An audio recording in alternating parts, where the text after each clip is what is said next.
Alright guys, November 16th through the 20th. Couple of things I need to talk to you about really quickly before we start our lesson. Attendance. Guys, a couple of you already know this. Most of you should know it because Mr. Massey and Miss Holly talked to you about it a little bit. But we have got to start making sure that we're marking attendance daily. If you are in class in person, then I'm marking your attendance daily. If you are virtual, then you need to be checking in with me daily. Alright? You can do this a couple of different ways. If you have access to Infinite Campus, then you can go to Infinite Campus and mark the participation box. And that will mark you present every day. You need to do that for every class every day. Alright? If you do not have access to Infinite Campus, then you need to be checking in with me in some sort of way. We'll have to figure something out, but you need to be checking in with me because if you are not marked attendance every single day, it will become an unexcused absence, and that can be used as truancy. This is something that they just sent us an email about yesterday. The state is requiring this, so if you have Infinite Campus, you need to be going in and checking that and marking that box as participation. Now, here's the deal. If you're going in and you're marking participation and you are not turning in your work, then we will go back and we will mark it as not participating and it will become an absence. Alright? It is not just a matter of going and checking that box. It is a matter of you have to turn in your work. So if you mark it and you don't turn in your work, then I'm going to go back. I don't care if it's 2 weeks later. I'm going to go back and I'm going to unmark that box and you're going to be counted absent for class. So you need to make sure in some way that your attendance is being taken daily. Second thing, make sure you are showing all your work. Do not just copy something down and expect me to grade it. You must be showing me work. A lot of you are not doing that, so therefore your grades are not great. If you have work and I have to work it out, I know you have to work it out. If it tells you to tell me what X is equal or what Y is equal or what Z is equal, then you need to be showing me how you figured that out. Guys, a lot of you are going on the website, you're writing your answers down and expecting me to take it. It is not going to happen. You are getting points taken off, you are not doing well, and that's what I'm telling parents. So you better make sure that you are showing me every step in solving every single problem. The third thing, your geometry notebook. Your geometry notebook is 150 points of your grade. It is going on second 9 weeks. If you have not turned in your geometry notebook, then you need to be getting it to me. It is a 0 if I do not get it, and you do not want a 0 out of 150 points. Maybe I was not clear. Some of you did not know you were supposed to turn them in. You need to be sending them back with your drivers. Make sure your name is on it. Make sure I know who it belongs to, because if I don't know who it belongs to, I can't turn it back to you, and I can't give a grade. If you have not turned in your geometry notebook, you need to be doing so. Alright. Lesson 23, base angles of isosceles triangles. Some of you have reached out to me and said you're a little confused.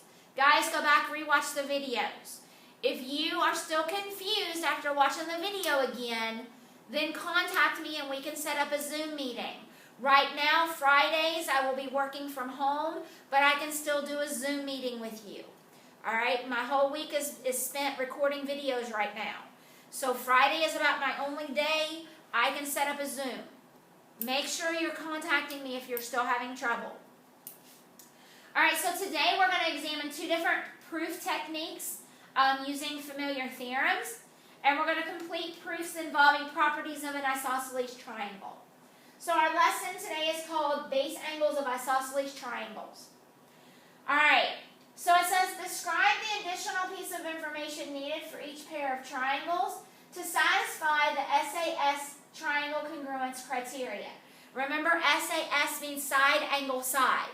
All right, I went through this with you in the last lesson. Remember, it needs to fall in the order side, angle, side. All right, so it tells me that AB is equal to DC. So I know I have a side, which means that I need to prove an angle. All right, and you can do a couple of different things here.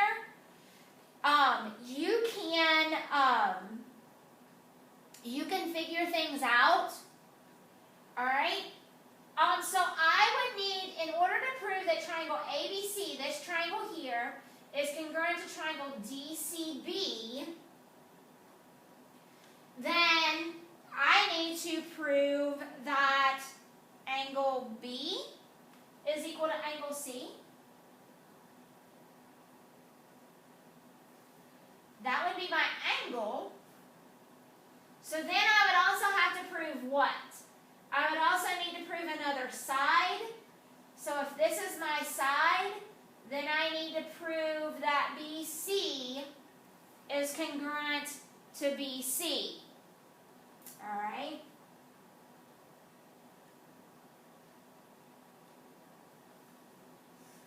So I would need to prove that information in order to have the side, angle, side congruence criteria.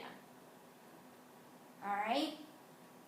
I'm given that AB, so here's AB, is equal to RS, and I'm given that AB is parallel to RS.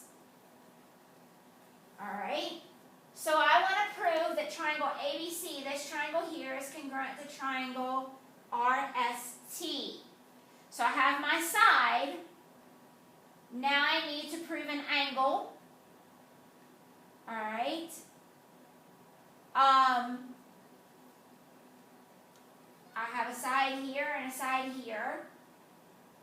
I need an angle in some way. And I also need another side.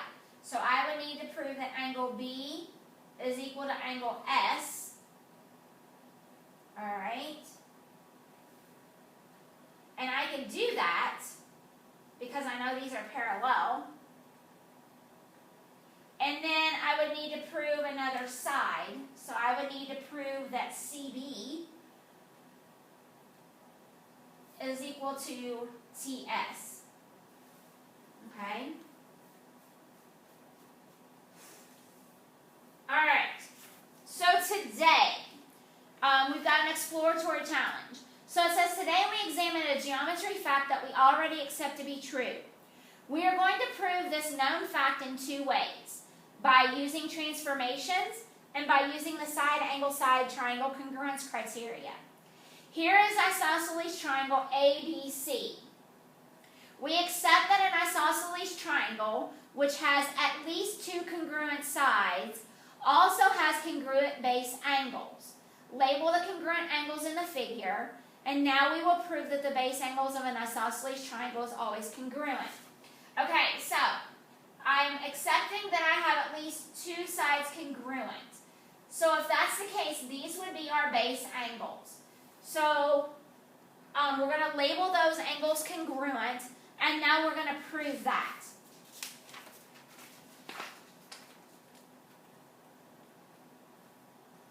So it says, given isosceles triangle ABC and that AB is equal to AC, prove that the measure of angle B is equal to the measure of angle C. So here we would have to do some construction. It says draw an angle bisector, AD, of angle A. Now, if it's an angle bisector, what do we know it does to angle A? We know it divides angle A into two equal angles, which is why they have it marked. Where D is the intersection of the bisector and BC, we need to show that rigid motions will map point B to point C and point C to point B. So in other words, we want to prove that this half of the triangle is equal to this half of the triangle. Okay? That's what it's wanting us to do. Basically, it's wanting us to say that if I fold my triangle, on this angle bisector that I created, then I should have two congruent parts. Okay? So let R be the reflection through angle or AD. Alright? So we have a reflection. Through the reflection, we want to demonstrate two pieces of information that map B to point C and vice versa. So AB maps to AC. So if I fold it, remember a reflection, alright? I'm going to fold it, so then this segment would be here, and AB would be equal to AC, because if they map on top of each other, they're equal. So since A is on the line of reflection, then AD, the reflection of A, is equal to A. So since this point right here, since point A is on that line of reflection, it's going to stay the same. It's going to map to itself. Reflections reserve angle measures, so the measure of the reflected angle, angle BAD, equals the measure of angle CAD. Therefore, the reflection of AB is equal to the reflection of AC. Reflections also preserve lengths of segments. Therefore, the reflection of AB will still have the same length as AB. By hypotheses, AB is equal to AC. So the length of the reflection will also be equal to AC. Then the reflection of B is equal to C. Using similar reasoning, we can show that the reflection of C is equal to B. Alright, so basically what this is saying is it's saying that when I fold this here, this side maps to this side. In other words, it lays flat on that side. And if they are the same length, they are equal. Since point A lies on that reflection line, then it stays the same. So now it's saying we want to show that B, angle B, maps to angle C. Alright? So since we're folding, and if you actually want to fold your paper, you can see that B would map to C. And since they map, they are going to be congruent. So, these would be our base angles. And so in proof, we can state that base angles of an isosceles triangle are equal in measure, or that base angles of an isosceles triangle are congruent. Alright? I know this is a little confusing, especially since we're not in school. But guys, I promise me, stay with me. I promise you, stay with me, and we'll get this.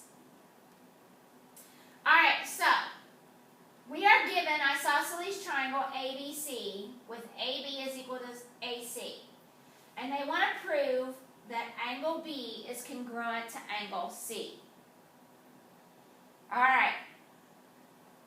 So it says, draw an angle bisector, which we did. We're just kind of moving through this. Alright, so we're going to create a proof. So my given statement is going to be first. So AB is equal to AC. And that is given. Alright, now, what else do we know? Well, I know that AD is equal to AD. Why do I know that? Because of what we call the reflexive property. Alright, reflexive property tells me that a segment is equal to itself. Alright, because if I look in the mirror, I'm not changing. I just look I look backwards. Alright, so AD is equal to AD. So now, we talked about this. What do we know about an angle bisector? Alright, so I can mark this. Okay? I'm going to go ahead and mark that. And I'm marking it with 2 lines because it's congruent to itself. It's equal to itself. What do I know about an angle bisector? We said an angle bisector divides an angle into two equal parts.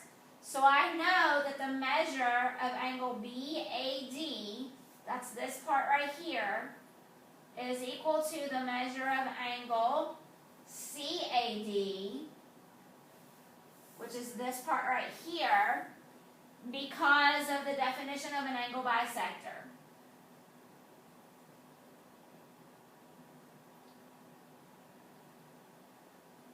Alright, angle bisector divides it into two equal parts. So now look what I've done, guys. I've proven two angles are equal. Okay? So look at this. I've actually divided this into two triangles. Look at this. Side, angle, side. Side, angle, side. So now I can say triangle BAD is congruent to triangle CAD because of the side, angle, side criteria. And if I know those angles are congruent, if I know those triangles are congruent, then we have what we call the CACTC. Alright? In other words, when I know that this triangle is equal to this triangle, then every part of those triangles are equal. So now I can say that angle B is congruent to angle C by CPCTC. And what that stands for is congruent parts of congruent triangles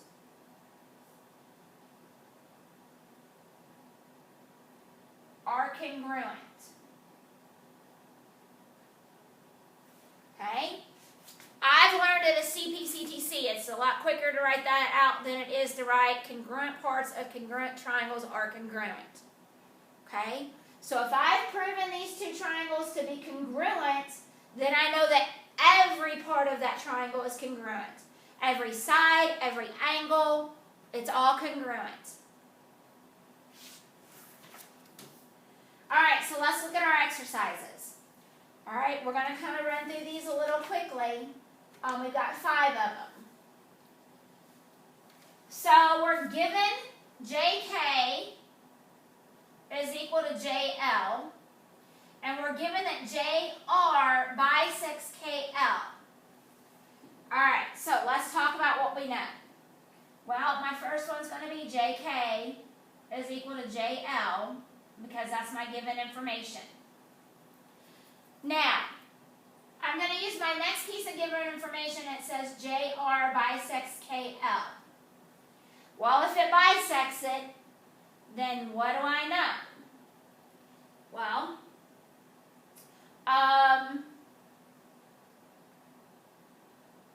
it doesn't say this specifically, but it does talk about a segment. Alright, so JR bisects segment KL. If it bisects something, that means it divides it into two equal parts. Alright, so I know that KR is equal to LR because of the definition of a segment bisector.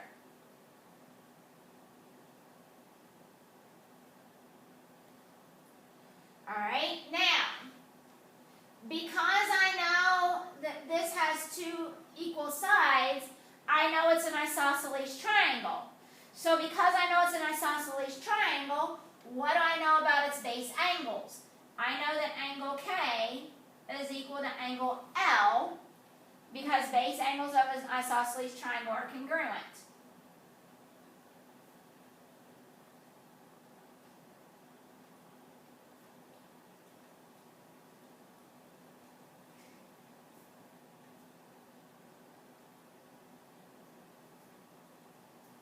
Alright, so I know K is congruent to L. Alright, now, look at this. Side, angle, side, side, So I know that triangle JKR is congruent to triangle JLR because of the side angle side criteria. Okay? Now let's look at what we're trying to prove. We're trying to prove that JR is is perpendicular to KL. Alright, it didn't tell us that. That's what we're trying to prove though. Okay? So now I know that these triangles are congruent because of the side angle side. So now what do I know about my two angles here? Well, I know that angle JRK is congruent to angle JRL because I've already proven the triangle is congruent. So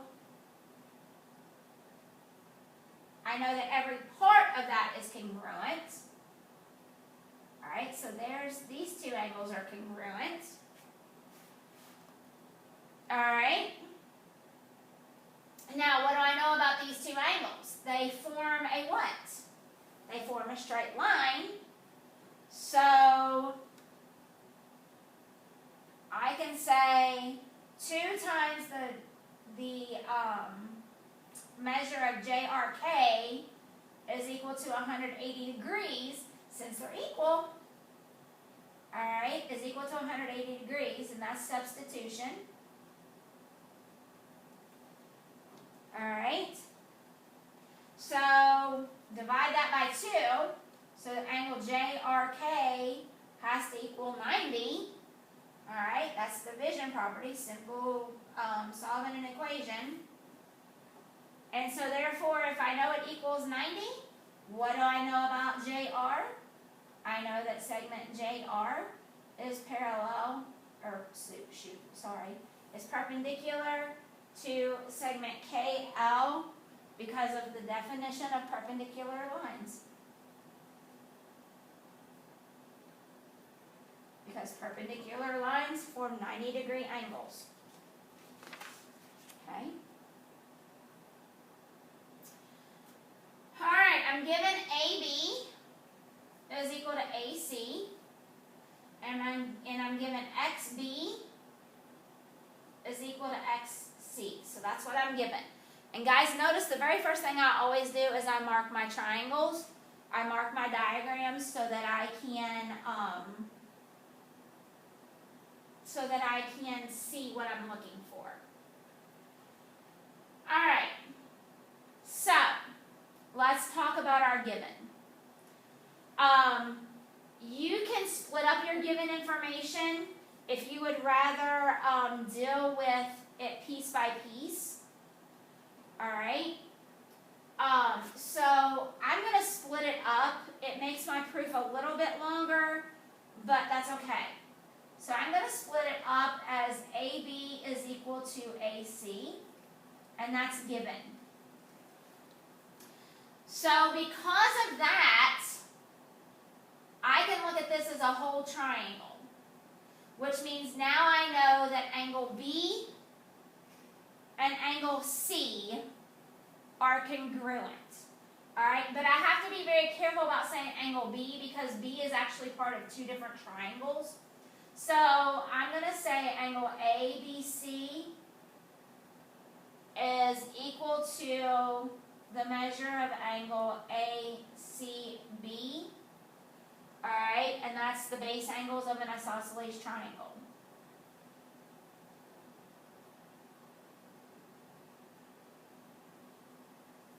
And notice I'm abbreviating a little bit, and that's okay.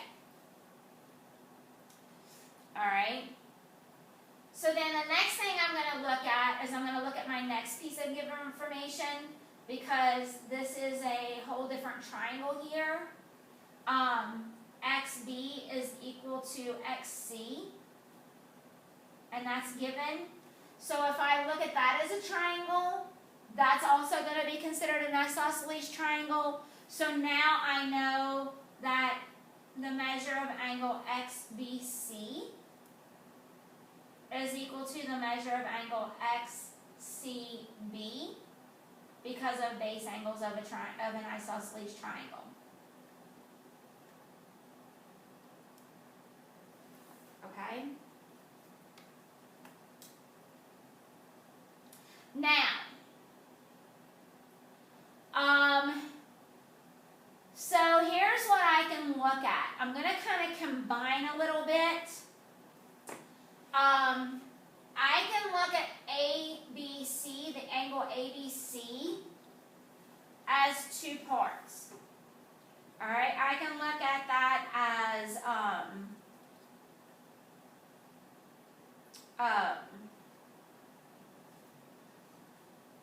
ABX and XBC. Okay, sorry guys, I kind of lost my train of thought here.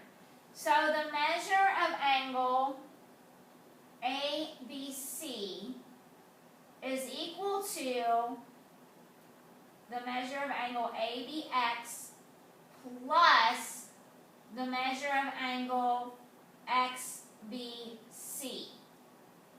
And I'm also going to go ahead and combine this other part, the measure of angle ACB, which is what we dealt with up here, is equal to the measure of angle ACX plus the measure of angle XCB.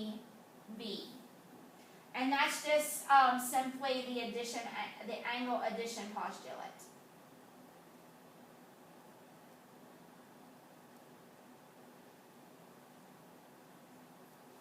Okay? So we've combined two steps there.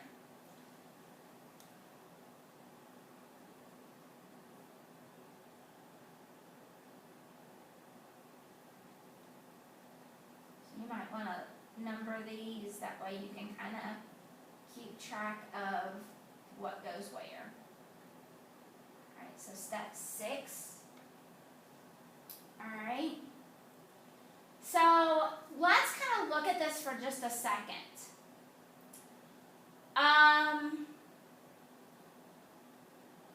Let's do some subtraction here. So if I look at ABX, then what I can do, because I'm trying to get to that AX bisects angle BAC.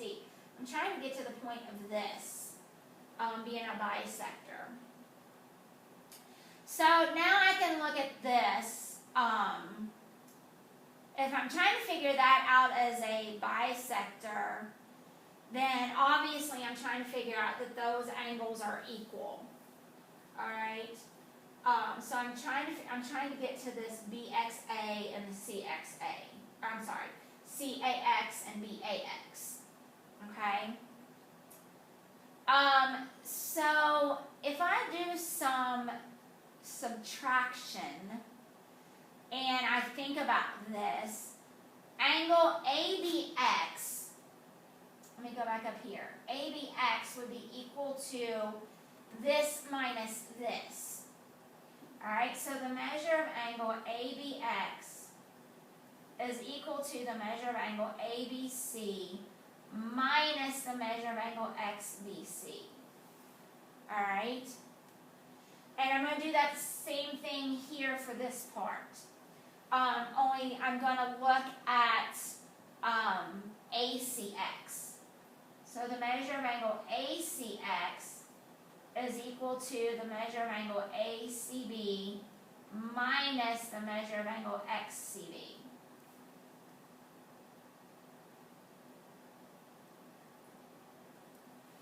Okay, and that's just subtraction property. Now, I can do some substitution here.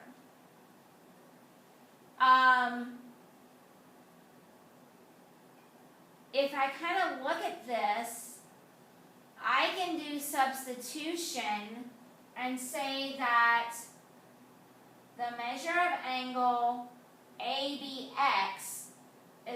to the measure of angle ACX by substitution. Let's see where we got that substitution.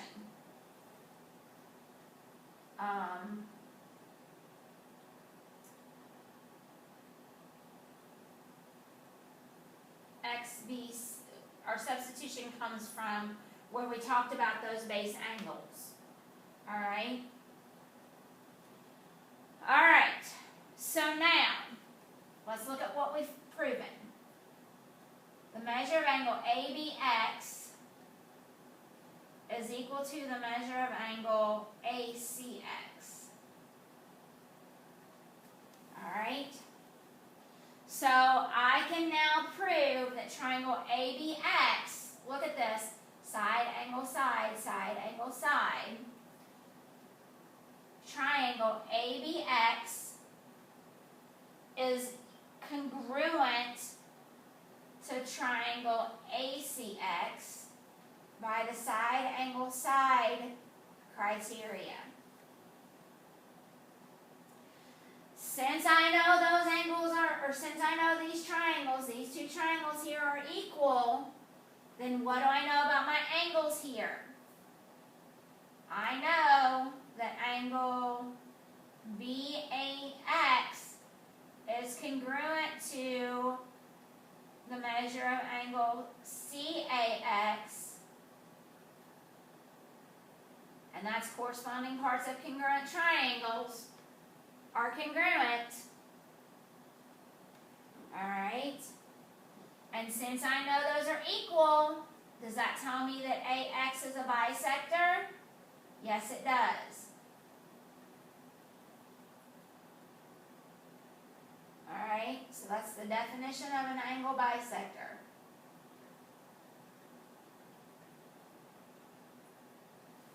Alright. Alright, we're going to skip proof number 3, because I know your brains are probably about ready to explode. And I get that. We'll skip proof number 4. Let's look at the last proof. It's a little bit shorter. I am given triangle ABC with XY is the angle bisector of angle BYA. Alright, so this is an angle bisector of this angle here. And BC is equal to is parallel to BY. Alright, so let's start with our given information. So our given information is, let's start with BC as parallel to XY. That's given. Alright, so let's think about what my help is here. I'm trying to figure out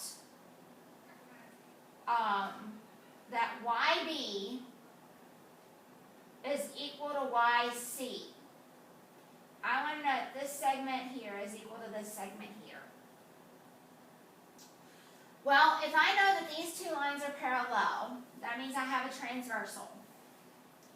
Alright, so because I have a transversal, let's think about what I know. I know that the measure of angle XYB is equal to the measure of angle CBY. So XYB, this angle here, is equal to CBY, this angle here. Alright, so if I look at that as parallel lines, they are what kind of angles?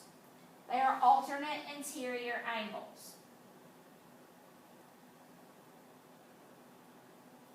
And we know that alternate interior angles are equal.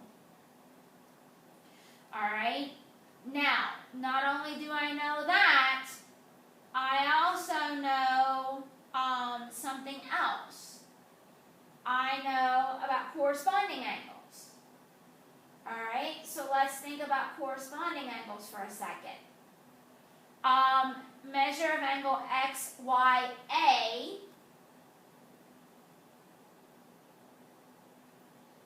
is equal to, if this is a corresponding angle, then it would be to angle BCY. Right here, corresponding angles.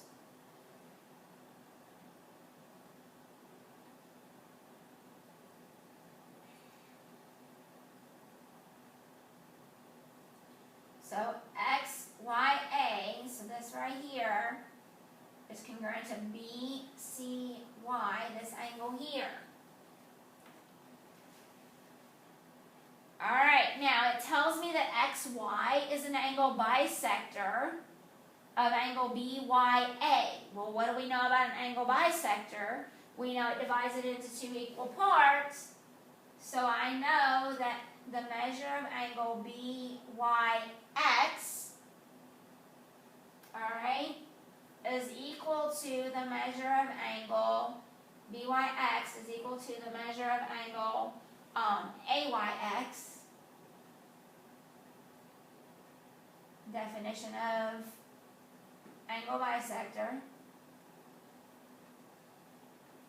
So that means if I know that these two angles are equal, well, what else do I know? I know that the measure of CBY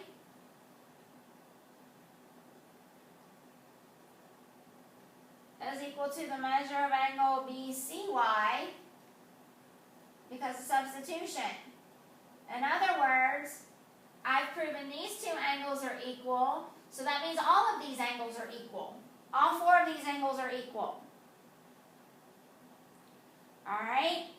So, let's look at this. I want to prove that YB is equal to YC. Well, now that I've proven all of these angles are equal, look at this, guys.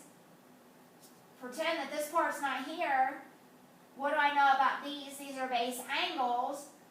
Base angles of an isosceles triangle are equal, so therefore, I can now prove that YB is equal to YC because when base angles of a triangle are equal, the triangle has to be isosceles.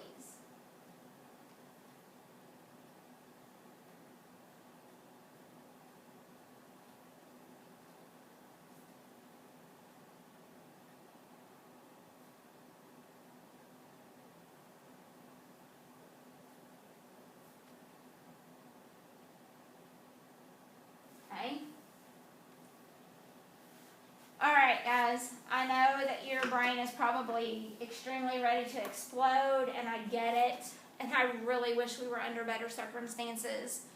Hopefully something's sinking in a little bit, and hopefully we can get back to some normalcy and try to really get through this. If you have questions, make sure you're reaching out. Do not forget your attendance. That is super important. Have a great rest of your day.